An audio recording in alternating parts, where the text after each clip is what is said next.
Just ಈ video ನೋಡ್ಕೊ ಬನ್ನಿ, ಆಮೇಲೆ ಮಾತಾಡೋಣ.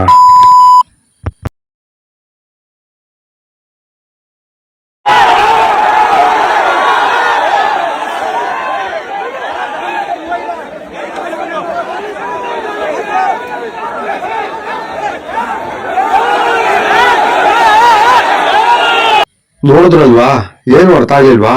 ಫುಲ್ ವಿಡಿಯೋ ನೋಡಿ ಗೊತ್ತಾಗುತ್ತೆ.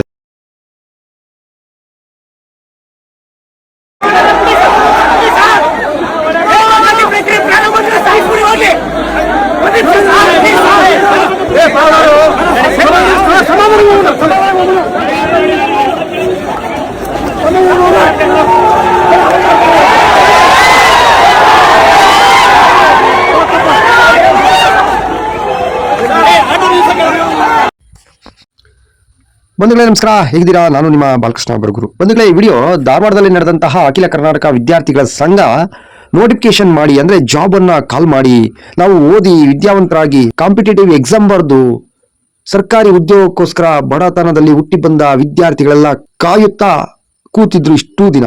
ಆದ್ರೆ ಸರ್ಕಾರ, ಅಂದ್ರೆ ಈ ಸರ್ಕಾರ ಅಂತಲ್ಲ, ಯಾವುದೇ ಸರ್ಕಾರ ಬಂದ್ರು ಈ ವಿದ್ಯಾರ್ಥಿಗಳಿಗೆ ಉದ್ಯೋಗ ಅನ್ನೋ ಸೃಷ್ಟಿ ಮಾಡಲಿಲ್ಲ, ಉದ್ಯೋಗದ ನೋಟಿಫಿಕೇಶನ್ ಕೂಡ ಮಾಡಲಿಲ್ಲ. ಹಾಗಾಗಿ ಈ ವಿದ್ಯಾರ್ಥಿಗಳೆಲ್ಲ ಒಟ್ಟಿಗೆ ಕೂಡಿ ಧಾರವಾಡದಲ್ಲಿ ಹೋರಾಟ ಮಾಡಿದ್ರು. ಏನಂತ, ನಮಗೆ ಉದ್ಯೋಗ ಕೊಡಿ, ನೀವು ನಮಗೆ ಕೊಡ್ತಾ ಇರೋ 3,000 ರೂಪಾಯಿ ಗ್ಯಾರಂಟಿ ಬೇಡ, ನಮಗೆ ಉದ್ಯೋಗ ಕೊಡಿ ಅಂತ ಹೋರಾಟ ಮಾಡಿದ್ರು.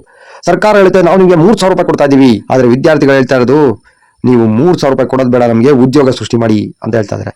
ಇವರೆಲ್ಲ ಯಾರು ಶ್ರೀಮಂತರ ಮಕ್ಕಳಲ್ಲ ಬಂಧುಗಳೇ, ಇವರೆಲ್ಲ ಕಡು ಬಡತನದಲ್ಲಿ ಬೆಳೆದಂತ ಒಂದಷ್ಟು ವಿದ್ಯಾರ್ಥಿಗಳು ಸರ್ಕಾರಿ ಉದ್ಯೋಗಕ್ಕೆ ಸೇರಿ ನಾವೊಂದು ಸ್ಥಾನದಲ್ಲಿ ನಿಲ್ಲಬೇಕು, ನಮ್ಮನ್ನು ನಂಬಿದವರನ್ನ ನಾವು ಕಾಪಾಡಬೇಕು ಅಂತ ಹೋರಾಟ ಮಾಡಿದಂತಹ ಈ ವಿದ್ಯಾರ್ಥಿಗಳು ಇಂದು ಬೀದಿಗೆ ಬಿದ್ದಿದ್ದಾರೆ.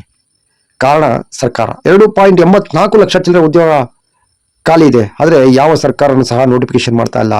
ಪ್ರತಿದಿನ ಸರ್ಕಾರಿ ಶಾಲೆಗಳಲ್ಲಿ ಶಿಕ್ಷಕರಿಲ್ಲದೆ ಗೆಸ್ಟ್ ಟೀಚರ್, ಅತಿಥಿ ಶಿಕ್ಷಕರಂತ ಆಯ್ಕೆ ಮಾಡ್ಕೊಂಡಿದ್ದಾರೆ. ಅವ್ರಿಗೆಲ್ಲ ನೋಟಿಫಿಕೇಶನ್ ಮಾಡಿ ಕಾಯಂ ಮಾಡಿದ್ರೆ ಅವರ ಜೀವನ ಪೂರ್ತಿ ನೆನೆಸ್ಕೊಂಡಿರ್ತಾರೆ.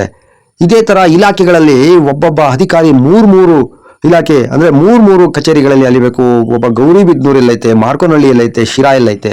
3 ಕಡೆ ಇಲಾಖೆ ಅಧಿಕಾರಿ ಅಲಿಬೇಕು ಅಂತಂದ್ರೆ ಅವನು ಜನರಿಗೆ ಸೇವೆ ಹೇಳ್ಕೊಡ್ತಾನೆ. ಒಂದು ಕಡೆ ಸರ್ಕಾರಿ ಆಸ್ಪತ್ರೆಯಲ್ಲಿ ವೈದ್ಯರಿಲ್ಲ, ಪೇಷಂಟ್ಗಳು ಹೆಚ್ಚಾಗ್ತಾ ಇದ್ದಾರೆ ವಿನಃ ಆಸ್ಪತ್ರೆಯಲ್ಲಿ ವೈದ್ಯರಿಲ್ಲ.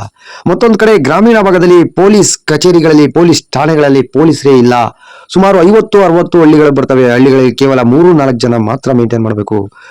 ಇನ್ನು ಕೆಲವು ಗ್ರಾಮೀಣಾಭಿವೃದ್ಧಿ ಇಲಾಖೆ ಪಂಚಾಯಿತಿಗಳಲ್ಲಿ ಒಬ್ಬೊಬ್ಬ ಪಿಡಿಒ 3 ಗ್ರಾಮ ಪಂಚಾಯಿತಿಗಳನ್ನ ಮೇಂಟೈನ್ ಮಾಡ್ತಾ ಇದ್ದಾನೆ, ಅಂದ್ರೆ ಓಡಾಡ್ತಾ ಇದ್ದಾನೆ. ಅಂದ್ರೆ ಅವ್ನಿಗೆ ಎಷ್ಟು ಸ್ಟ್ರೈನ್ ಆಗ್ಬಾರ್ದು, ಜನಗಳಿಗೆ ಯಾವ ರೀತಿ ಸೇವೆ ಕೊಡ್ತಾರೆ ಇವರೆಲ್ಲ.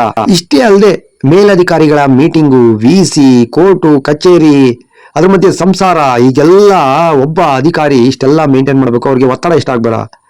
ಇಷ್ಟೆಲ್ಲ 2.84 ಲಕ್ಷ ಏನು ಉದ್ಯೋಗ ಖಾಲಿ ಇದ್ರು ಸಹ ಈ ಸರ್ಕಾರ ನೋಟಿಫಿಕೇಶನ್ ಮಾಡ್ತಾ ಇಲ್ಲ ಅಂತಂದ್ರೆ ಇವರು ಕೇವಲ 3,000, ಒಬ್ಬ ಸ್ಟೂಡೆಂಟ್ಗೆ 3,000 ಕೊಡ್ತೀವಿ ಅಂತ ತಿಳ್ಕೊಂಡಿರ್ಬೋದು. ಅದೇ ಒಬ್ಬ ವ್ಯಕ್ತಿ ಸರ್ಕಾರಿ ಉದ್ಯೋಗಕ್ಕೆ ಬಂದ್ರೆ 30,000 ಸಂಬಳ ಕೊಡ್ಬೇಕಾಗುತ್ತಲ್ಲ, ಹಣ ಉಳಿಯುತ್ತೆ ಅಂತ ಹೇಳ್ಬಿಟ್ಟು ಇವರು ಈ ರೀತಿ ಮಾಡ್ತಾ ಇದಾರೆ ಅಂತ ಕಾಣುತ್ತೆ. ದಯವಿಟ್ಟು ಏನೇ ಆಗ್ಲಿ, ಇವರು ಹೋರಾಟ ಮಾಡ್ತಿರೋದಂತೂ ಉದ್ಯೋಗಕ್ಕೆ, ಆದ್ರೆ ಕೈಯೊಡ್ಡಿ ಭಿಕ್ಷೆ ಬೇಡೋದಕ್ಕಲ್ಲ. ಸರ್ಕಾರ ಎಚ್ಚೆತ್ಕೊಂಡು ಇವ್ರಿಗೆ ನೋಟಿಫಿಕೇಶನ್ ಮಾಡಿ ಎಷ್ಟೋ ಜನ ಬಡ ವಿದ್ಯಾರ್ಥಿಗಳಿಗೆ ಉದ್ಯೋಗ ಸಿಗುವಂತೆ ಮಾಡಬೇಕು ಅಂತ ಹೇಳ್ತಾ ಇದ್ದೀನಿ. ದಯವಿಟ್ಟು ಯಾರೆಲ್ಲ ಈ ವಿಡಿಯೋ ನೋಡ್ತಾ ಇದ್ದೀರಾ, ಈ ವಿದ್ಯಾರ್ಥಿಗಳಿಗೆ ಸಪೋರ್ಟ್ ಮಾಡಿ. ಹಾಗೆ ವಿಡಿಯೋ ಇಷ್ಟ ಆದ್ರೆ ಶೇರ್ ಮಾಡಿ ಅಂತ ಹೇಳ್ತಾ ವಿಡಿಯೋನ ಮುಗಿಸ್ತಾ ಇದ್ದೀನಿ. ನಾನು ನಿಮ್ಮ ಬಾಲಕೃಷ್ಣ ಬರಗೂರು.